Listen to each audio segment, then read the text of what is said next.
welcome in today's webinar, Formative Assessment Techniques. This is Shagufta Shehzadi, and I'm working as an Assessment Monitoring and Evaluation Lead with SIPD, Sarvodhian Institute for Professional Development.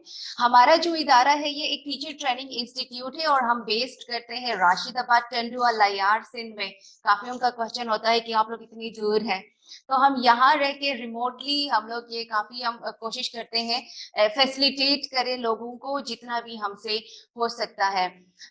इस webinar के आखिर में आपको ये इसकी presentations मिल जाएंगी, इसकी presentation मिल जाएगी जिसमें एक स्लाइड मैंने ये रखी है कि आप हमें अप्रोच कैसे कर सकते हैं। फ्यूचर में आप हमारे दूसरे जो साथी हैं फैसिलिटेटर्स, हमारे पास ईसी के हैं, मैथ साइंस के हैं, लीडरशिप एंड मैनेजमेंट के हैं, मैं खुद असेसमेंट की, और हमारे जो अर्लियर वेबिनार्स और जो हमारी कंटेंट है उसको आप कैसे अप्रोच कर सकते हैं उसके लिंक्स वगैरह दिए हैं, क्योंकि हम इस बात पे बिलीव रखते हैं कि जो नॉलेज है उसको शेयर किया जाए, उसको हम अपनी हद तक महदूद ना रखें। तो ये प्रेजेंटेशन आपको मिल जाएगा with all these links. Now let's come to the topic formative. मुझे सिर्फ इतना बता दें कि जब वर्ड फॉर्मेटिव की बात आती है तो आपके माइंड में क्या आता है? आप लिख सकते हैं चैट में।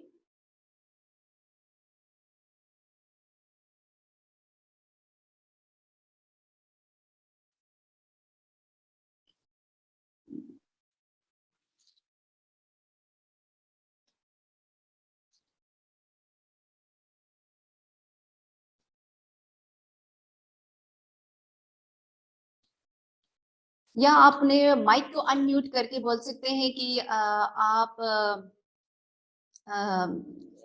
फॉर्मेटिव से क्या आप मीनिंग ले लेते हैं। जब फॉर्मेटिव की बात आती है तो आप सबसे पहले कौन सा वर्ड आपके दिमाग में आता है कि फॉर्मेटिव से क्या मतलब हो सकता है?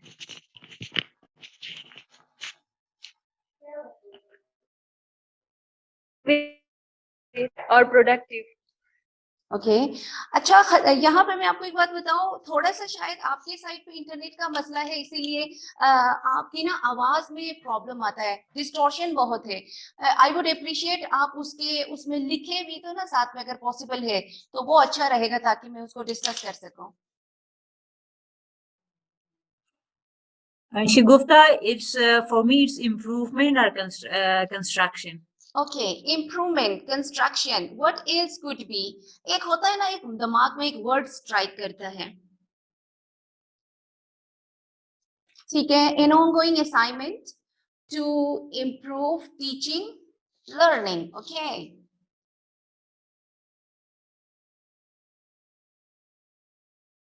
ठीक है, और कोई assessment? All right,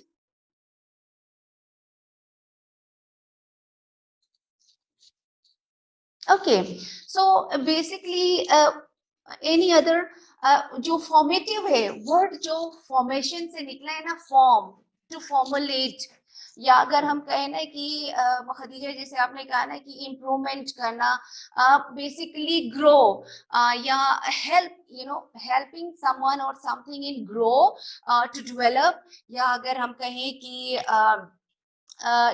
making some efforts or having some efforts, yeah, having some an effect on someone's on development, किसी भी बंदे की उसको आप जी एग्जैक्टली कंस्ट्रक्टिव कहें, प्रोडक्टिव कहें, एक उसकी डेवलपमेंट में, उसकी ग्रोथ में, उसके बड़े होने में, उसको इम्प्रूव करने में, उसकी इम्प्रूवमेंट में हेल्प करना, ये सारा कुछ ऑल कम्स इन फॉर्मेटिव। या type Jain says instant, exactly it can be instant, but आगे जाके हम देखेंगे कि it can be a bit making something a bit later, but आप लेटर करें या सूनर करें, इंस्टेंट करें, द थिंग इज की to help somebody to grow. For example, जैसे एक गार्डनर क्या करता है, गार्डनर क्या करता है कि वो एक्सक्यूज मी, गार्डनर क्या करता है कि थ्रू आउट द ईयर वो क्या करता है कि वो कोई भी प्लांट अगर ग्रो करना हो, कोई भी उगाना हो, तो अपने बाग में वो क्या करता है कि वो कॉन्स्टेंटली देख रहा होता है कि किस पौधे को किस जगह में पानी कितने देने की जरूरत है, उसको खाद कितनी चाहिए, कितने टाइम बाद खाद देने की जरूरत है, या उसके गिर्द जो एक्स्ट्रा जो अनवांटेड जो प्लांट्स होते हैं जो बेसिकली उसको ग्रो करने में स्टॉप कर देते हैं ना, बैरियर होते हैं, वो उनको रिमूव तो नहीं करना है। वो why does he all do all these things? Why? Because the gardener wants कि उनके जो वो उसमें जो बाग में जो पौधे हैं वो ग्रो अच्छा करें। जब वो ग्रो अच्छा करेंगे तो आगे जाके उसके जो प्रोडक्ट आएगा वो बेटर जो प्रोडक्ट है वो यील्ड कर सकेगा। सिमिलरली जब हम फॉर्मेटिव की बात करते हैं, फॉर्मेशन की बात करते हैं, डेवलपमेंट की बात करते हैं, तो ये हमारी लाइफ में सबकी लाइफ में ये कूट कूट के भरा हुआ होता है। फॉर एग्जाम्पल जैसे हम कहते हैं ना, सूप एनालॉजी है। फॉर एग्जाम्पल जैसे अगर somebody is कुकिंग, आपके घर पे गेस्ट आने वाले हैं और उनसे पहले आप क्या करते हैं, आप खाना सूप बनाते हैं, तरह तरह के खाने बनाते हैं, लेकिन और उन खाने में क्या करते हैं, ओवर द टाइम आप चेक करते हैं कि नमक उसमें सही है, उसमें मसाले की जो पोर्शन है वो सही है, पानी सही डाला हुआ है, गैस का जो वो जो चूल्हा है वो उसकी आंच तेज है कम है, उसमें तीखा ज्यादा है। तो over the time what you do, आपका वो साथ के साथ मॉनिटर कर रहे होते हैं, देख रहे होते हैं, ताकि जो एंड पे आप जो कुक करें, जो भी आप सालन या चाय वगैरह तैयार करें, वो अच्छा करें, या जो आपके मेहमान आपके घर आने वाले हैं वो उनको अच्छा लगे। तो बेसिकली ये जो चीज है, ये डेवलपमेंट की तरफ जाना, ग्रो करना, हेल्प करना, अपने आप को हेल्प करना, या अपने जो पार्टनर्स हैं, जो हमारे जो पीयर्स हैं, उनको हेल्प आउट करना कि वो अच्छा, उनकी डेवलपमेंट हो, उनकी इम्प्रूवमेंट हो। तो ये सारा कुछ डेली हमारी जो लाइफ है उसका पार्ट है। Let's come to formative assessment. So what is formative assessment? It is exactly the same जो गार्डनर एक बाग में करता है अपने पौधों के लिए, या जो एक जो कुक है वो ओवर द टाइम जो वो अपने कुकिंग में कर रहा होता है, exactly it is the same for the classroom teaching and learning. What do we do as a teacher, as a student?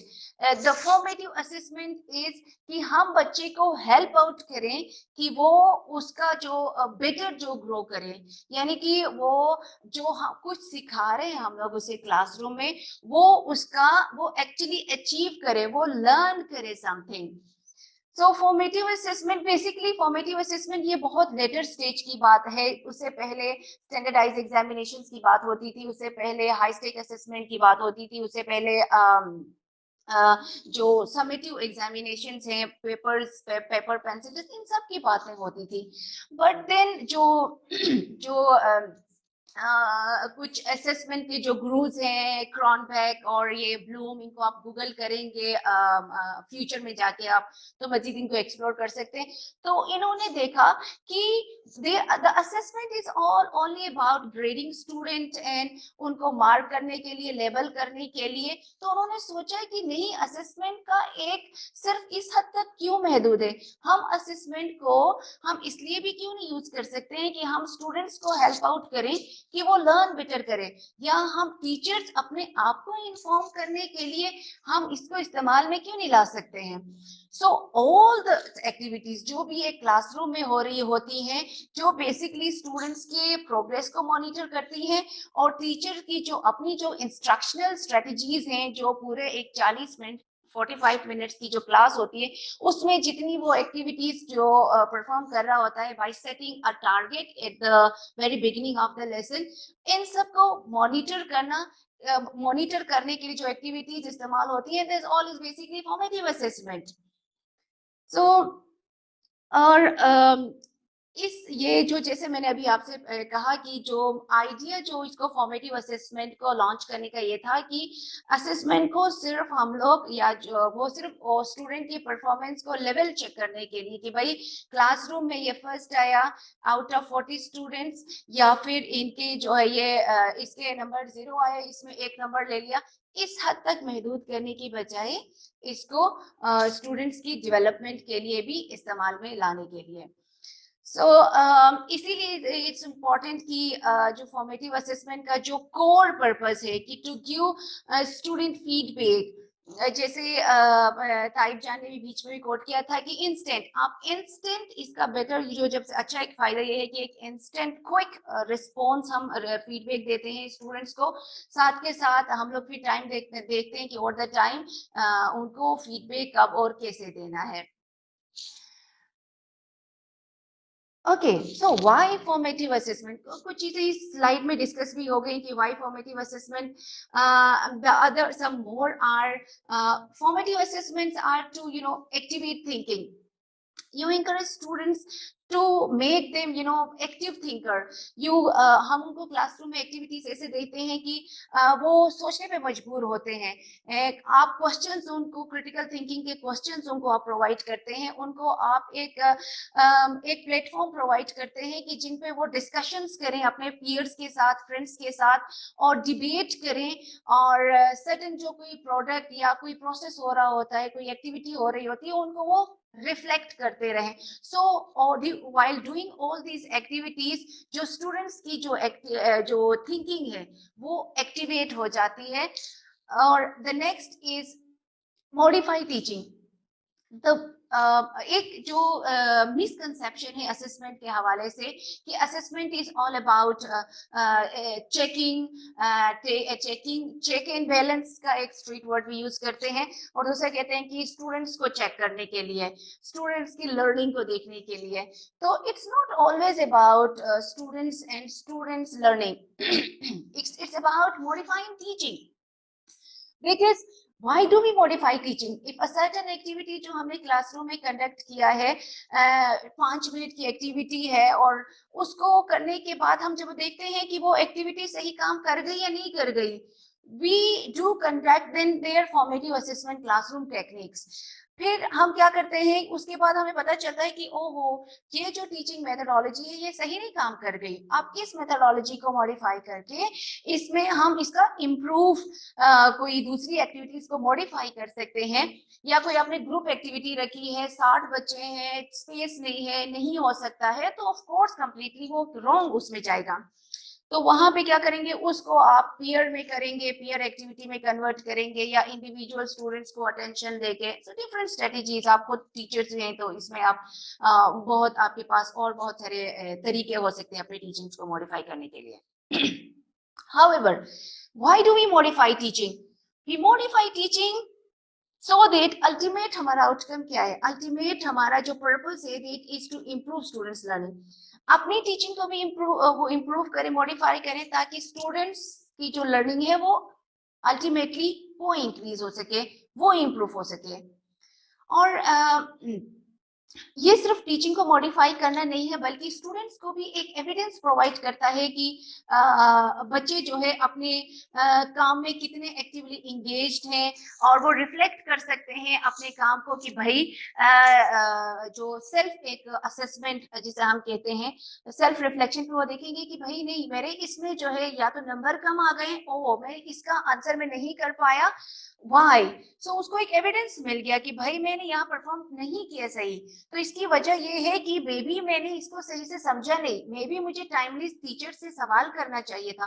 So many questions जो इन एविडेंस के बेसिस पे स्टूडेंट्स अपने आप से पूछ रहे होते हैं, और अपनी लर्निंग को स्टूडेंट भी अपने एंड पे इनहेंस कर रहा होता है। Encourage participation. यू सी, हमारे पास डिफरेंट तरह के बच्चे होते हैं, कुछ रिलक्टेंट होते हैं, शाय होते हैं, जो पब्लिकली नहीं बोल सकते हैं। सेकेंडली, हमारे पास जो एक पुराना जो हमारे पास एक तरीका है कि कि बच्चों को नाम करते हैं ना, नेम कॉलिंग की, इसमें कि इमरान एंड खदीजा तो वाला नाम आ रहा है मेरे माइंड में, तो खदीजा, उनको नाम पुकारा और उनको पूछा सवाल। सो ड्यूरिंग दैट जो स्टूडेंट्स होते हैं वो उनमें इतना कॉन्फिडेंस नहीं होता है कि वहां पे वो उनको रिस्पॉन्ड कर सके। अब इन एक्टिविटीज के थ्रू बच्चे को एक जो पब्लिकली भी उनको अपना जो मौक़िफ़ है या उनकी अपनी जो राय है वो शेयर करने में विद द पब्लिक उनको हेल्प मिल सकता है। उनका कॉन्फिडेंस बूस्ट होता है कि अपने दोस्तों के साथ डिस्कस कर सकते हैं, ग्रुप्स में टीचर्स के साथ वो एक उनकी इंटरेक्शन होती है। The next is constant feedback, जिसे बीच में भी कहा था कि एक कांस्टेंट फीडबैक मिलती है इनके थ्रू, जब वो उनको आप अलाउ करते हैं कि वो ग्रुप में काम करें अपने फ्रेंड्स के साथ, तो स्टूडेंट टू स्टूडेंट कहें, टीचर टू स्टूडेंट कहें, स्टूडेंट टू टीचर, ये जो 3 स्टेजेस हैं, हर स्टेजेस पे इनफॉर्मेटिव असेसमेंट क्लासरूम टेक्निक्स के थ्रू उनको एक फीडबैक मिलता है एक दूसरे के लिए। जब हम फॉर्मेटिव असेसमेंट की बात करते हैं तो हमारा एक कॉन्सेप्ट ये भी है कि formative assessments are not always marked, और formative assessments are not always to grade students or mark students.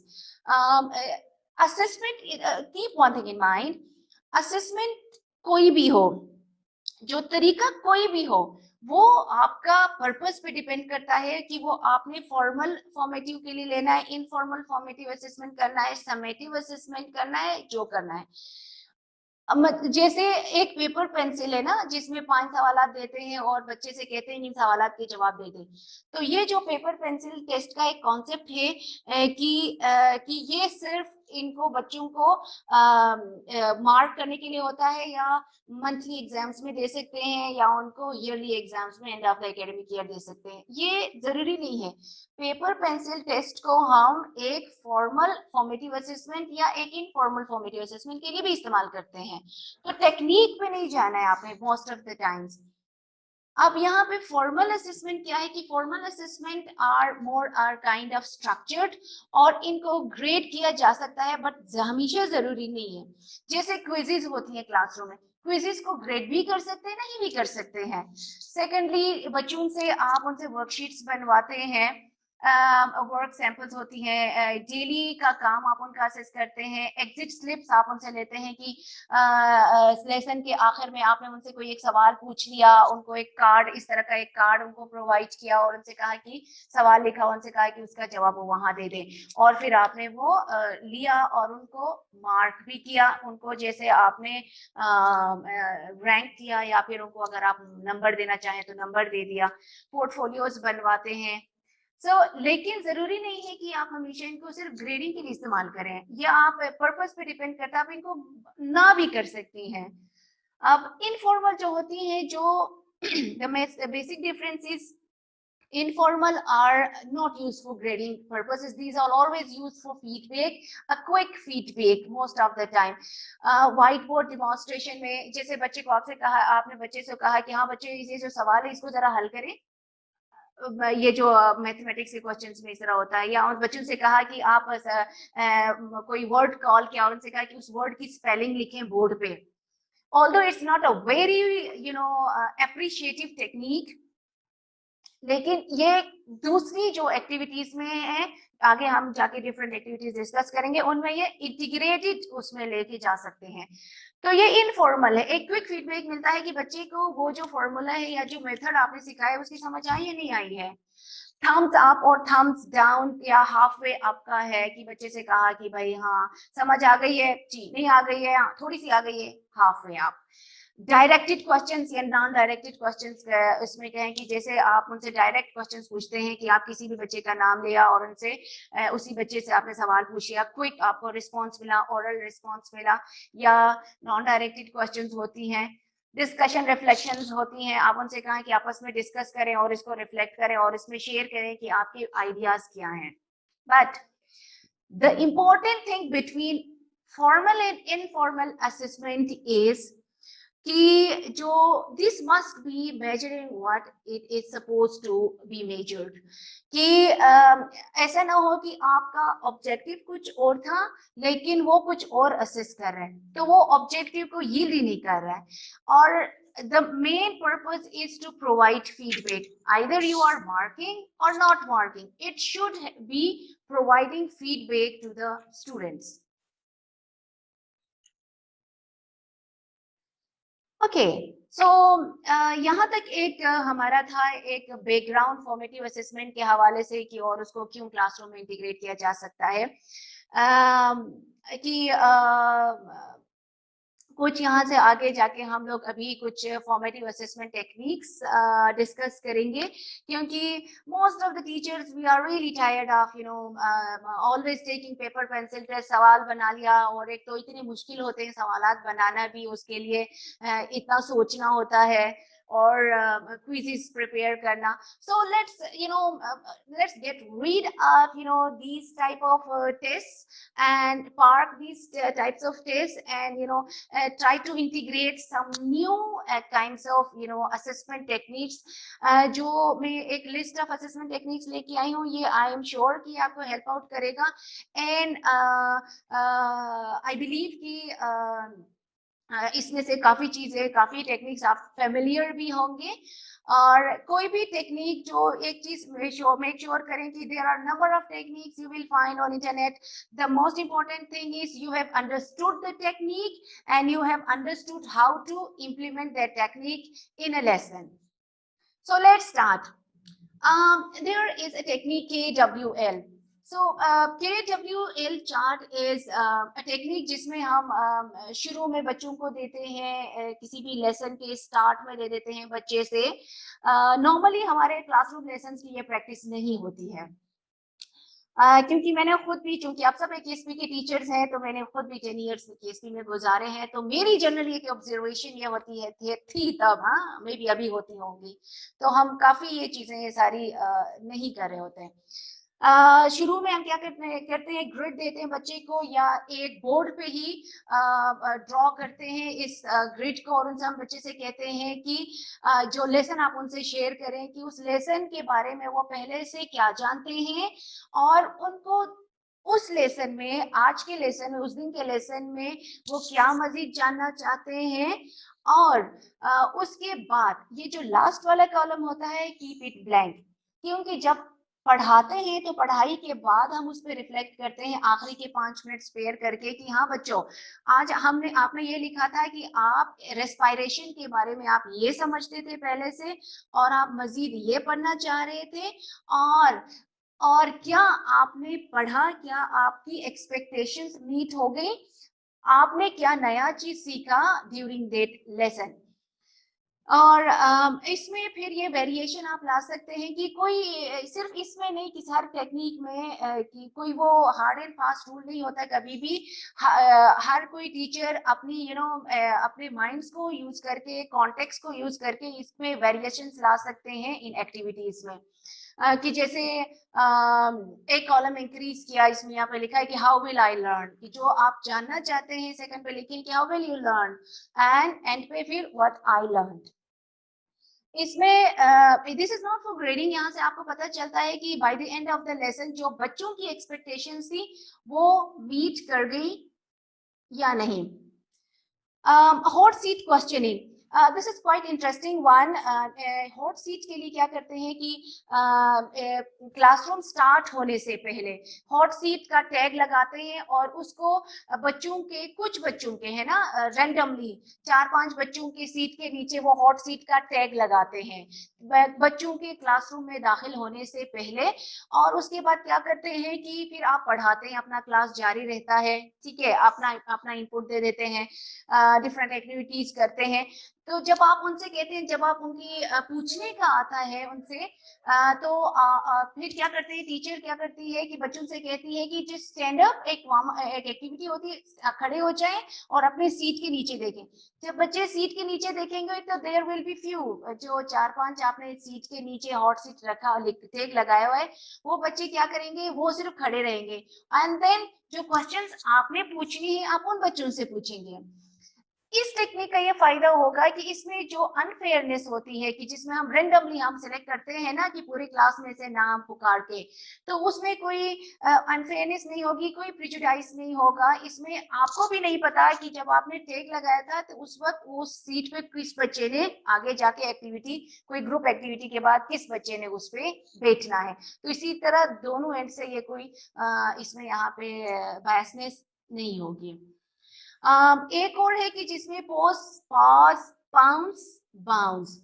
Pose में क्या करते हैं टीचर, एक क्वेश्चन पोज करता है, एक क्वेश्चन थ्रो करता है स्टूडेंट्स को रेंडमली पूरी क्लास से, एंड देन उनको वेट टाइम देता है, पॉज देता है, ताकि वो सोचे उस क्वेश्चन पे रिस्पॉन्ड करने के लिए उनका एक आंसर बनाए। एंड देन आप फिर क्या करते हैं, पाउंस करते हैं। या तो आप डायरेक्टली बच्चे से, किसी बच्चे से पूछते हैं या किसी से पूछते हैं कि हाँ, क्योंकि आपने वेट टाइम दिया है बच्चों को, तो आप पूछ सकते हैं किसी भी बच्चे से कि वो उसको रिस्पॉन्ड करे। या फिर यहाँ पे आप हॉट सीट की जो एक्टिविटी है ना उसको इंटीग्रेट कर सकते हैं कि आप फिर उन बच्चों से कहें कि हाँ, इस सवाल पे आपने वेट टाइम खत्म हो गया, now look under the chairs, you know, आप जिस पे बैठे हैं, एंड फिर हॉट सीट को इंटीग्रेट करके फिर आपने उन्हीं बच्चों से उनके आंसर्स पूछे। ये किसका माइक खुला है, प्लीज अगर आप म्यूट करेंगे।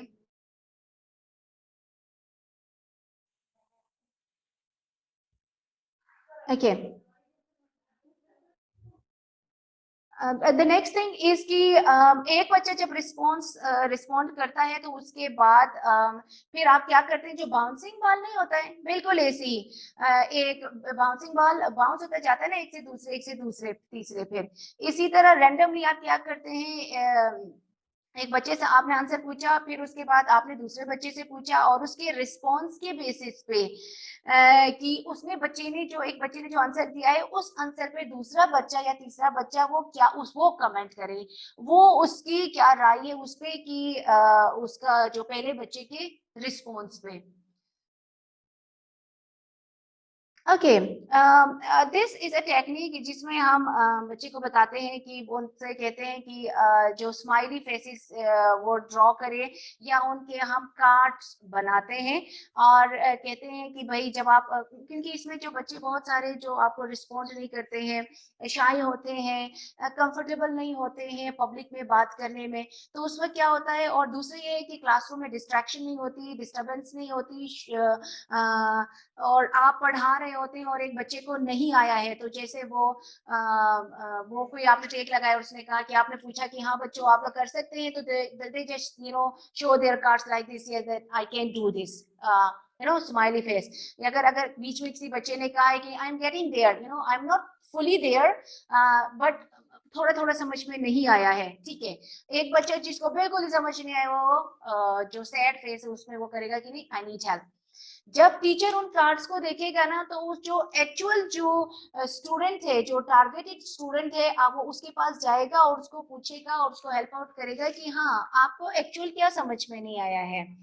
यहाँ हम बात करते हैं कि ये हेल्प करता है कि जिसमें इक्विटी बेस्ड टीचिंग, कि हर एक की जो इंडिविजुअल नीड है, यहाँ से आपको इस बात का पता चलता है कि हर बच्चे को क्या, किस चीज की कहाँ पे अंडरस्टैंडिंग की जरूरत है।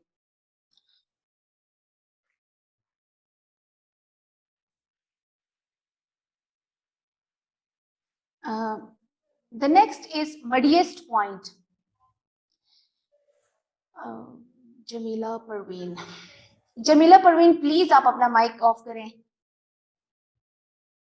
बट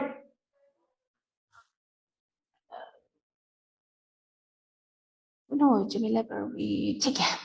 मडियस्ट पॉइंट में देखें कि ये उसके नाम से ही एक्सप्लिसिट है कि आप बच्चे से कहते हैं कि फॉर एग्जांपल कि वो लीस्ट जो क्लियर पॉइंट है, जो वो ऐसा पॉइंट, ऐसा सवाल या ऐसा टॉपिक, ऐसा कॉन्सेप्ट जो उसको बिल्कुल भी समझ में नहीं आया है through out that entire lesson, वो नोट करें। एंड देन क्या होगा, मडीएस पॉइंट को इम्प्लीमेंट करने का या तो वो शुरू में करें, लेसन के स्टार्ट में आप उनसे कहें कि हाँ बच्चों, कल जो हमने पढ़ा है लेसन में, उसमें से जो बिल्कुल जो आपकी समझ में नहीं आया है वो टॉपिक कौन सा है, या वो कोई क्वेश्चन है जिसको हम आंसर नहीं कर पाए थे, कि आप उनसे वो ले लेते हैं। या फिर बीच में कोई एक्टिविटी है, नई एक्टिविटी को स्टार्ट करने से पहले प्रीवियस एक्टिविटी के बारे में आप उनसे बच्चों से पूछते हैं, और ये एक अपॉर्चुनिटी होती है स्टूडेंट्स के लिए कि वो अपनी जो लर्निंग है प्रीवियसली, जैसे अभी पिछली एक्टिविटी में या कल उन्होंने जो पढ़ा है उस पर वो रिफ्लेक्ट कर सके कि उनको क्या चीज समझ में नहीं आई है, या वो बच्चे जो क्लासरूम में सवाल नहीं कर पाते थे, रिलक्टेंट थे, उनको भी एक अपॉर्चुनिटी मिलती है कि वो एक कार्ड पे अपनी जो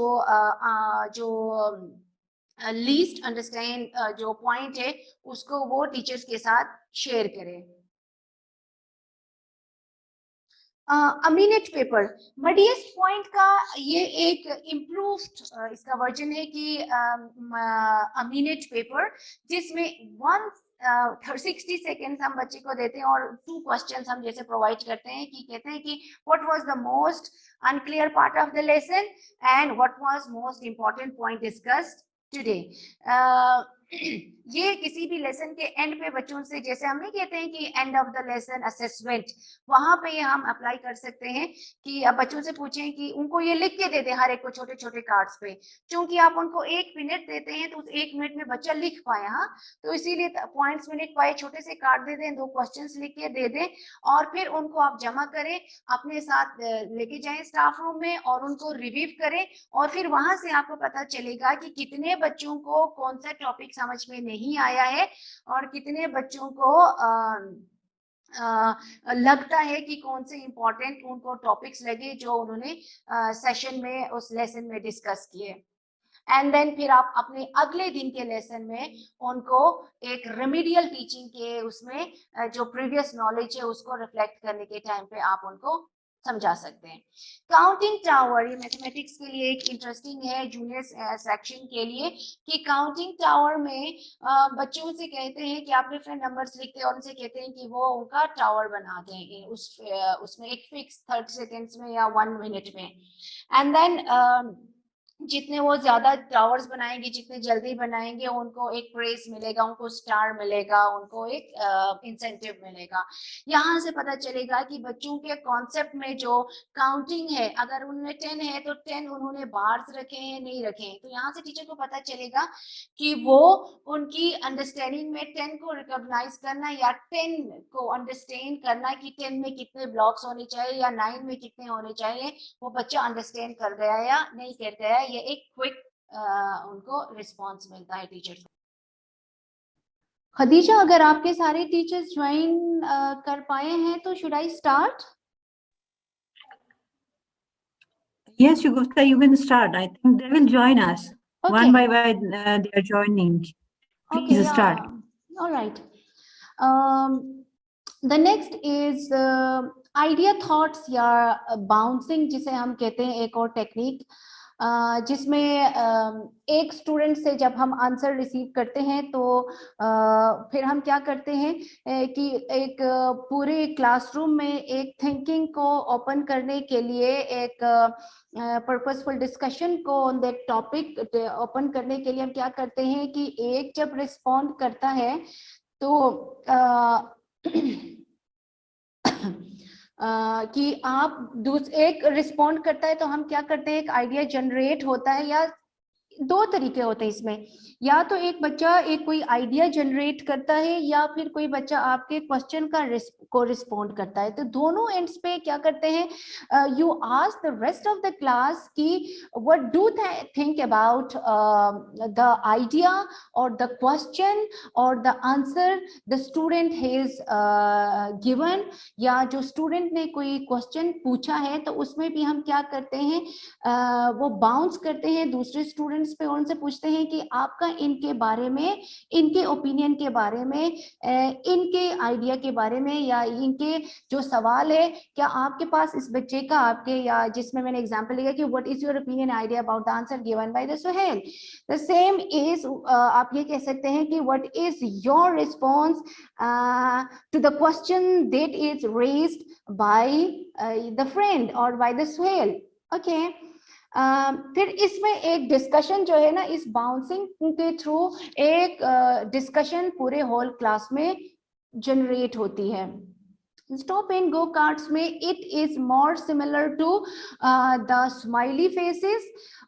स्माइली फेसेस में आपके पास 3 ऑप्शन है, इसमें आपके पास 2 ऑप्शन है, जिसमें आप कार्ड के बनाते हैं, जिसपे ग्रीन कार्ड बनाते हैं और एक रेड कार्ड बनाते हैं विद अ क्वेश्चन।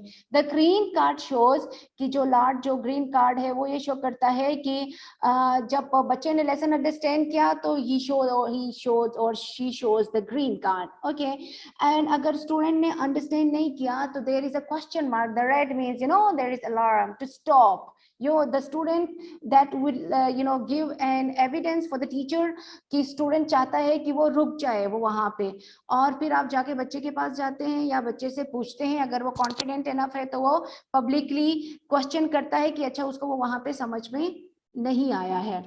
तो ये इसलिए अच्छा टेक्निक है कि राइट टाइम में, इंस्टेड कि आप आखिर में जाके उनसे पूछें, राइट टाइम में उनको वहां पे एक इंस्टेंट फीडबैक देने के लिए, वहां पे उनको इंस्टेंट हेल्प आउट करने के लिए राइट टाइम में ये टेक्निक्स इंपॉर्टेंट रोल प्ले करती हैं।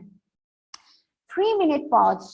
3 मिनट पॉज में क्या करते हैं, एक टेक्निक है जिसमें आप बच्चे को 3 मिनट्स दे देते हैं and then you ask them to stop, reflect on the ideas and the concepts and the topic that have been discussed, that have been taught by the teachers और that have been discussed in the group. ये इसलिए अच्छा रहता है कि वो जो student है उसके पास पहले से जो नॉलेज थी, जो प्रायर जो एक्सपीरियंस था या जो नॉलेज थी, उसको कनेक्ट करने में कि करंटली जो उसने या आज के लेसन में पढ़ा। For example let's take the example of these questions, these sentences with today's lesson which I am discussing, which we are learning today.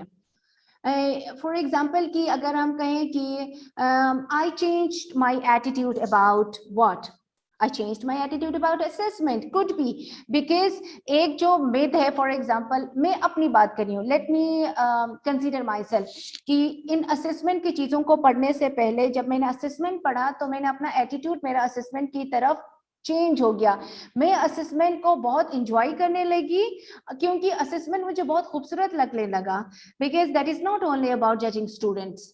सो मेरा एटीट्यूड चेंज हो गया, मेरे प्रायर नॉलेज और करंट नॉलेज को मैंने कनेक्ट करके उस पर रिफ्लेक्ट किया and then I became more aware about the different techniques of assessment, the different mechanisms and how to integrate in each different subjects, integrate assessment in subjects in a lesson।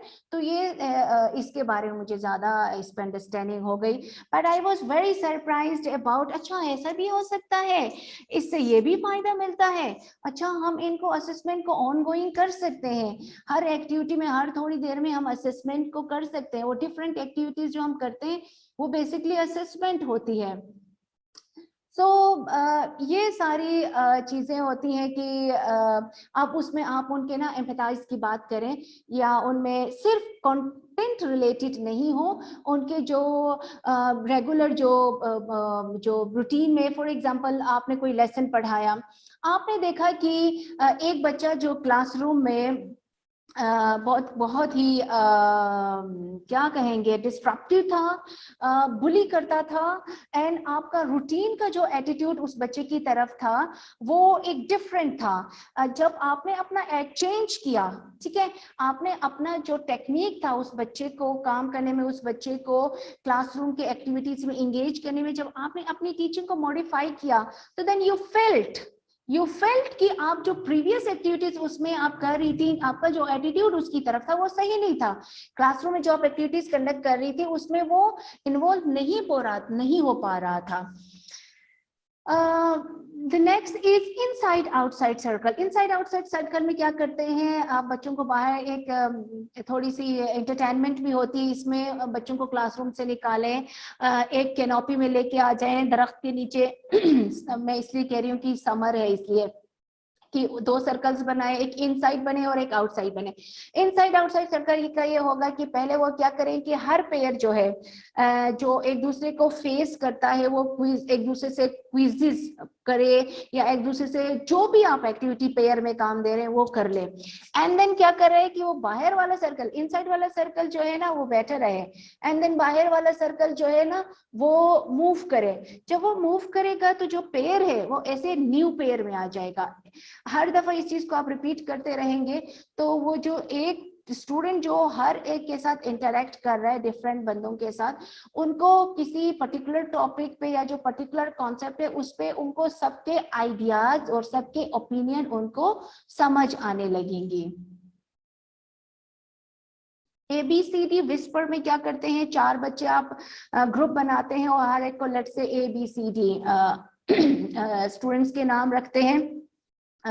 It is the same with reflecting on a concept and visualizing something and making sense of some interpretations, making inferring something, and then what they do, एक student A करता है फिर B के साथ share करता है and then C के साथ फिर D के साथ। So एक ABCD विस्पर ये है कि ये जो 4 ABCD हेड्स हैं, 4 ABCD जो स्टूडेंट्स हैं वो आपस में डिस्कस करते हैं, वो आपस में ही उस पे जो इंफॉर्मेशन जो क्या कहेंगे इन्फ्लुएंसेस हैं वो बना लेते हैं। और ये इसको आप देखें कि इसमें अमूमन जो क्रिकेट वगैरह में होता है, खेलने से पहले खिलाड़ी क्या करते हैं, सारे यूं ऐसे क्लोज हो जाते हैं हेड डाउन करके, एंड देन वहां पे उनके बीच में जो हो रहा था ना बाहर वाले को नहीं पता होता है। जब वो फ्लिप करते हैं क्वाइन ना, उसके बाद जो टॉस आता है उनका कि उन्होंने बैट करना है या बॉलिंग करनी है, अगर जिस टीम पे बैटिंग किया है तो वो उसी तरह क्या करते हैं, वो विस्पर करते हैं और वो क्विक स्ट्रेटेजी बताते हैं कि भाई हमने बैटिंग करना है तो आप उसने स्ट्रेटेजिकली कैसे चलाना है। या अमूमन इस तरह होता है कि खेल के बीच में एकदम वो क्लोज हो जाते हैं और वो कहते हैं कि नहीं भाई खेल सही नहीं जा रही है, हमारी विकेटें जो है ना सही वो नहीं जा रही है, तो इसमें आपने इसको अकॉर्डिंगली स्ट्रेटेजी हमने चेंज करनी है। Discuss words. इंग्लिश में ये देखिए अमूमन ये ज़्यादा एप्लीकेबल है कि आप स्टूडेंट्स को इंगेज करना चाहते हैं कि जो उनकी वोकैबुलरी इंक्रीज करने के लिए कि उनकी वोकैबुलरी और उनका जो use of that particular word है वो अंडरस्टैंडिंग आप सब स्टूडेंट्स की देखना चाहते हैं, तो आप बच्चों को जैसे जो रीडिंग कॉम्प्रीहेंशन के लिए आप देते हैं तो उसमें से कीवर्ड्स आप उनको देखते हैं जो अब अमूमन नए वर्ड्स होते हैं और देखते हैं कि वो जो हर बच्चा है वो बच्चा उन जो वर्ड्स हैं उनको वो कैसे यूज कर रहा है, वो आप डिस्कस करते हैं उनकी उस वर्ड्स पे अंडरस्टैंडिंग कितनी आ रही है। ऐसे तो कुछ नहीं है कि कोई एम्बिग्यूटी है, कोई एम्बिग्यूटी मीन्स हर बच्चा डिफरेंटली यूज कर रहा है उसको और हर बच्चे की उस वर्ड पे अंडरस्टैंडिंग नहीं आ रही है। सिमिलरली क्या हर बच्चे ने एक ही उसकी अंडरस्टैंडिंग ली हुई है या उस वर्ड के डिफरेंट वो सिनोनिम्स उसके यूज करके उसको वो डिफरेंट कॉन्टेक्स्ट में अप्लाई कर रहा है during that classroom discussion. Pass the question. Pass the question क्या करते हैं, इसमें आप बच्चे को शुरू में एक 5 से 10 मिनट्स का टाइम देते हैं और कहते हैं कि आप वो पेयर्स में जो है 5 से 10 मिनट के अंदर जो क्वेश्चन आपने उनको दिया है रिटन में वो क्या करते हैं उसका आंसर लिख लेते हैं। अमूमन ये होता है कि उस 5 से 10 मिनट में जितना उसका आंसर कर पाते हैं कर लेते हैं और अक्सर ये होता है कि उसमें थोड़ा सा लेफ्ट छोड़ते हैं, पूरी तरह उसको रिस्पॉन्ड नहीं करते हैं। जैसे ही उसका 5 मिनट हो जाते हैं या गिवन टाइम खत्म हो जाता है तो वो जो उसका जो आंसर है वो क्या करते हैं दूसरे पेयर के साथ शेयर करते हैं। एक्सचेंज करते हैं कि एक पेयर बैठा है, दूसरा पेयर दूसरी जगह पे बैठा है, उनके आंसर को आपने हमें दिया, हमारे आंसर को उनको दे दिया, एंड देन उसमें देखते हैं कि भाई उसमें क्या चेंज करना है, क्या मॉडिफाई करना है, क्या और मजीद उस आंसर में क्या ऐड करना है, उसको खत्म करना है, या उसमें पूरा उसने परफेक्ट आंसर दिया है उनके ओपिनियन के मुताबिक। और इससे ये फिर पता चलता है कि फिर एक डिबेट क्रिएट हो जाती है जिसमें बच्चे एग्रीमेंट्स और उनके डिसएग्रीमेंट्स पे जाते हैं, बच्चा डिफेंड करता है कि भाई जो उसने आंसर दिया है वो क्यों दिया है, जो प्रोड्यूस किया है, और उसमें फिर एक डेप्थ ऑफ अंडरस्टैंडिंग भी टीचर को पता चलती है कि किस पेयर को कितना उसकी जो टॉपिक है उसकी कितनी अंडरस्टैंडिंग हुई है। इसमें एक यूज करते हैं ना कि mile the way inch deep, तो कि जो हमारा वैसे जो नॉर्मली जो सिस्टम चलता है कि बहुत ज्यादा पढ़ाते हैं एंड देन थोड़ा इंच डीप करते हैं कि जैसे उसमें बच्चे को जो है हल्के हल्का सरसरी तौर पे समझा दिया, लेकिन ये जो एक्टिविटीज हैं इनसे इन डेप्थ अंडरस्टैंडिंग होती है टॉपिक्स की। I have shared some of the facts with you, but it's not end here. There are so many facts आपको मिल सकती हैं आप अगर गूगल करें, लेकिन द इम्पॉर्टेंट थिंग इज कि आपने जो फैक्ट यूज किया हुआ है वो सबसे पहले आपने खुद प्रैक्टिस करना है। खुद प्रैक्टिस जब आप करेंगे, जैसे एबीसीडी विस्पर है, कोई एक छोटी सी एक्टिविटी क्रिएट करें, एबीसीडी विस्पर में आप 4-5 जो टीचर्स हैं ना आपस में वो प्रैक्टिस कर लें, फिर आप देखें कि वो जो टॉपिक है या जो टॉपिक के लिए वो एक्टिविटी सूटेबल है या नहीं है, क्या वो अगर आप कर पाते हैं गिवन टाइम में या उससे गिवन टाइम से पहले, तो इसका मतलब है बच्चा उसमें वो कर सकता है। और मेक इट श्योर कि जो भी आप बच्चे को एक्टिविटी दे दें, उनको एंगेज करें, तो सबसे पहले आपने उनको एक्टिविटी समझानी है। ये मेक श्योर करें कि वो एक्टिविटी बच्चे ने समझ लिया हो, अंडरस्टैंड कर लिया हो, ताकि उसने परफॉर्म भी करना है। अगर जब तक उस बच्चे की सबकी समझ में वो एक्टिविटी नहीं आएगी, वो क्या करेंगे बच्चे ड्यूरिंग द क्लास बार बार वो इंटरप्शंस होंगी, और फिर आप गिवन टाइम में आपका जो पर्पस है वो आप अचीव नहीं कर पाएंगे। और ये मेक श्योर करें कि आपकी क्लास में अगर आपने 1 मिनट पेपर दिया है, तो ये मेक श्योर करें कि वो बच्चे 1 मिनट में उस क्वेश्चन को रिस्पॉन्ड कर पाए। ये ना हो कि आपने उसमें ऐसे के लिए लिखने के लिए दिया है, ऐसे टाइप क्वेश्चन है, लेकिन वो आपने उनको 1 मिनट दिया है, तो ये बच्चों के साथ इनजस्टिस है। क्वेश्चंस वो हों जो उस गिवन टाइम में एक्चुअली वो परफॉर्म कर सकें, और ये भी ज्यादा इंश्योर करें। नॉर्मली टीचर स्टूडेंट एक इंटरेक्शन तो होती है अमूमन, है ना, क्लासरूम्स में, लेकिन इन एक्टिविटीज के थ्रू ज्यादा इंकरेज करें कि स्टूडेंट की इंटरेक्शन और स्टूडेंट से टीचर्स की ज्यादा इंटरेक्शन हो। इसमें सिर्फ जो कंटेंट रिलेटेड उनकी जो स्किल्स हैं वो इम्प्रूव नहीं होंगी, बल्कि साथ के साथ उनकी जो सॉफ्ट स्किल्स हैं वो भी, उनका जो कॉन्फिडेंस है, क्रिटिकल थिंकिंग है, और आपस में कोलैबोरेशन है, उनकी जो कम्युनिकेशन स्किल्स है, अडेप्टेबिलिटी है, फ्लेक्सिबिलिटी है, ये सारी जो डिफरेंट जो मल्टीपल जो स्किल्स हैं जो 21st सेंचुरी के लिए चाहिए, आज के बच्चे के लिए चाहिए, आज के बच्चे के लिए, कल के बच्चे के लिए, आज के लिए, तो ये सारी यहाँ से मेक श्योर करें कि इनको करने की एक अपॉर्चुनिटी स्टूडेंट्स को मिल रही है। But you see, I shared so many several formative assessment classroom techniques, but make it sure कि before selection जो भी आप एक्टिविटी सेलेक्ट करेंगे, असेसमेंट टेक्निक सेलेक्ट करेंगे, मेक श्योर कि वो आपने जो सब्जेक्ट किया है चूज वो उसमें सूट कर रहा है नहीं कर रहा है। फॉर एग्जाम्पल, अगर आप इंग्लिश का कोई ले रहे हैं और आपके अंडरस्टैंडिंग में ना वो है काउंटिंग टावर है, तो counting tower is more suitable to mathematics. So subject specific और सब्जेक्ट जो कॉन्टेक्सचुअलाइज जिसे हम कहते हैं वो ये होनी चाहिए टेक्निक्स।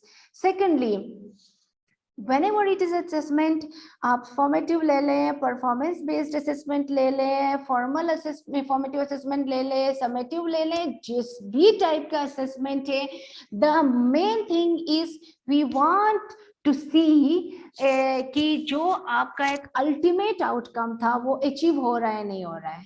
ठीक है, तो उसके लिए फिर आपने ये देखना है कि जो आपने असेसमेंट टेक्निक यूज किया है वो राइटली यूज किया हो, और जो आपकी जो टेक्निक है, सॉरी, जो आपका जो ऑब्जेक्टिव है उसको वो अचीव कर पा रहा हो और उसको वो मेजर कर पा रहा हो. So that's it for today. For now, I shared with you some of the techniques, but you see there are many more things, many more techniques. But the thing is, important thing is कि we need to understand कि किस time पे कौन सी technique apply करनी है. और बहुत सारे टीचर्स को एक्टिविटीज का पता भी होता है, लेकिन वो क्लासरूम इंटीग्रेट नहीं करते हैं. तो कोशिश ये करते हैं कि इनको मॉडिफाई करके थोड़ा थोड़ा आज से वो शुरू करते रहें, तो it will help our students in understanding the different concepts better. So over to you. That's all from my side. If you have any question, the forum is open.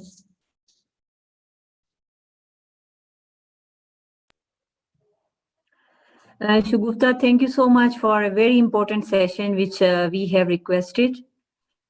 This topic was really important because it's directly related to, as you give the analogy of gardening and soup making. We as a teacher really need such sessions where we could help the students to improve, and we should move out of the traditional ways of assessing, marking, and all the things. So looking at the importance of the topic, my teachers and I requested you for this session.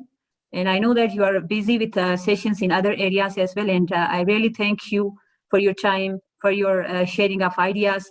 And the other thing is, many teachers, they wanted to join you, but because we have internet issue in Chitral, so because of internet issue, they were writing to me that internet is not supporting us because they may be using 4G. That is, we hardly managed to join you.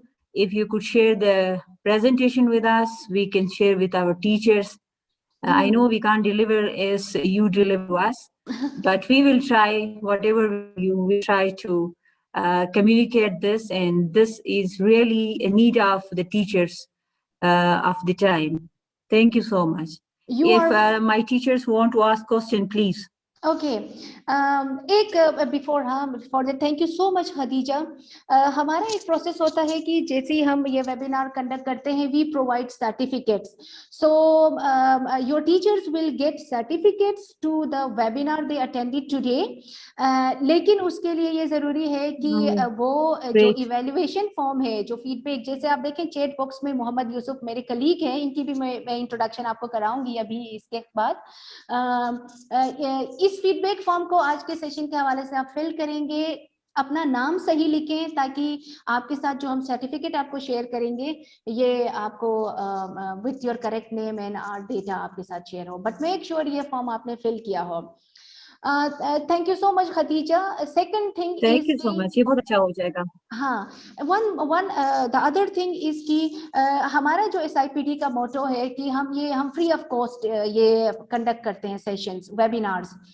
तो इसमें हमारे महीने के 4-5 तो webinars होते ही होते हैं on different topics, जिसमें जो एक नेक्स्ट जो मेरा वेबिनार आने वाला है, that is again a very important topic, because जिसमें जो क्वेश्चनिंग स्किल्स हैं, जो क्वेश्चन मेकिंग स्किल्स है, ट्राइंग क्वेश्चंस, उसके हवाले से है. लेकिन इसके डिस्कशन हम करेंगे, but I would request your teachers if they have any questions they can ask. अगर आपको कोई टेक्निक भी समझ में नहीं आया हो और तो आप, if you have any question. Okay, Iram बोलते thank you for your valuable. Okay, thank you so much, you welcome. Any question? अच्छा, बी कॉन्फिडेंट, कुछ भी पूछें. मुझे नहीं आया ना तो हमारे जो बॉसेस बैठे हुए हैं मैं उनसे भी हेल्प लूंगी. But be confident to ask anything. So basically ये एक हमारे लिए एक ट्रेनिंग भी होती है ये चीजें कि जो सवाल पूछें.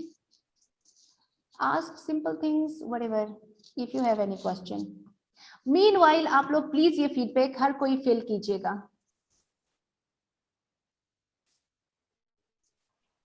Okay.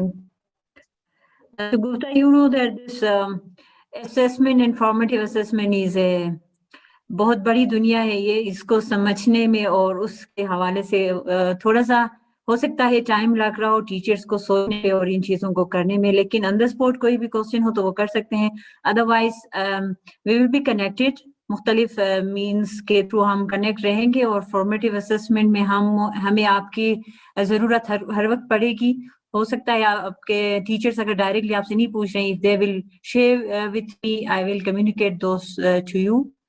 So if they're not asking, it means they may be taking time in observing all the thing, and they may be taking time in understanding the terms.